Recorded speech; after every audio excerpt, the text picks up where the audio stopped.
Хотя была только одна непонятная деталь. Вот об этом я и хочу рассказать.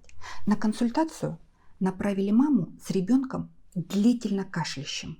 Мальчику 2 года. Мальчик здоровый и активный. За время осмотра он облазил весь кабинет. Он не побывал только на потолке, но поверьте, он очень старался.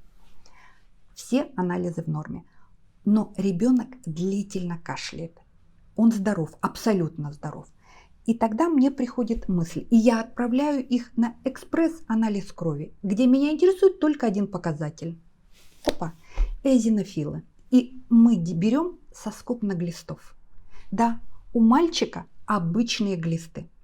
Назначаем лечение, и через пару дней приходит мама с абсолютно здоровым и не кашляющим мальчиком. Первый раз слышу о том, что кашель можно вылечить препаратами от глистов.